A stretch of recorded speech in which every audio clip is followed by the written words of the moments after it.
Hey, you hear?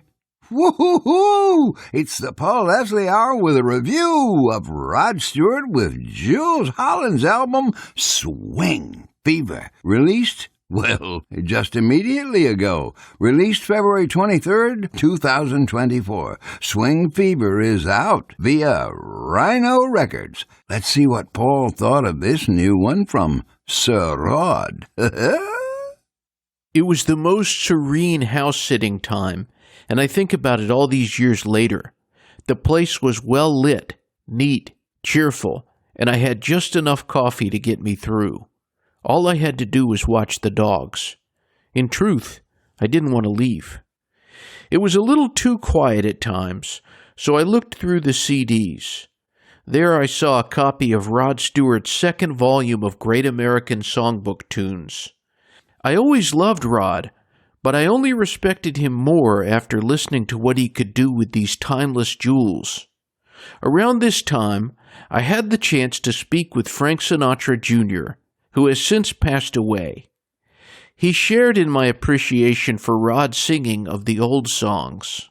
He said, "And Rod Stewart, who I have met, I don't know him well, Rod Stewart really was not deeply into If You Think I'm Sexy and You Want My Body, which he did to get himself famous. And once he became accepted as a great recording artist, he then moved into the music that he believed in. He's made many, many wonderful albums of, as you say, the Great American Songbook. He's become very, very good at it. But one thing is certain, Rod Stewart was a master of interpretation since the get-go. He's demonstrated through the years that he can sing anything. He's a great songwriter, but from the beginning of his recording career, Rod expertly interpreted Tom Waits, Bob Dylan, and even folk songs. It seems, though, that Sir Rod has a soft spot for those early 20th century bygones. When it comes to the Great American Songbook, he's recorded 5 volumes of pop standards through the years, and then 1 album each of soul and rock classics. 2024 brings us to Rod Stewart's 32nd studio album. Swing Fever is a collaboration with pianist Jools Holland. These old songs never sounded more lively. Rod's voice conveys joyousness, and it's so clear he loves the material. Swing Fever is an album that seemed to come at just the right time. It's nostalgic, but somehow feels modern. I don't know how Jools and Rod pulled this off. I love what it says about our great music. It's for today. There's not a miss in the bunch, and there's a lot to love. Swing Fever has some of my favorite songs, like Lullaby of Broadway, which kicks off the album, and Pennies from Heaven.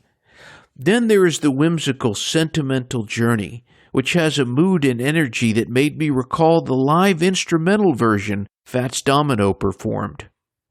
Night Train is a blues song imagined in the swing vernacular. Many of you have heard the James Brown version, but the song goes back to the saxophonist Jimmy Forrest.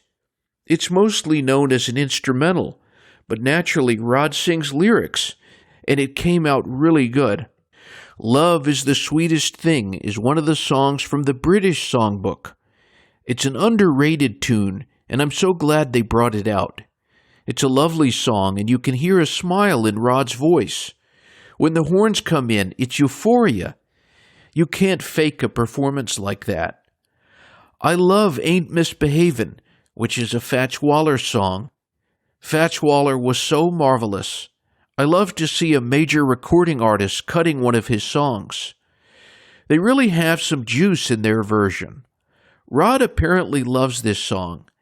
It's not his first time recording it.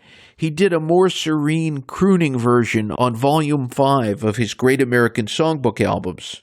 This may be my favorite track on the album. There's also a perfect track on Swing Fever. I'm talking about Almost Like Being in Love. Many of you know the 2 Nat King Cole versions, the newer one closing out the Groundhog Day movie starring Bill Murray. Frank Sinatra also liked it enough to record it twice. It's clear to me why they made this the single for Rod Stewart's Swing Fever. It's just so jubilant. The vocals, the band, everything seems impeccable but natural. I wonder what it was like when they listened back to that one the first time. The album closes with Tennessee Waltz, but don't expect the wistfulness of Patti Page.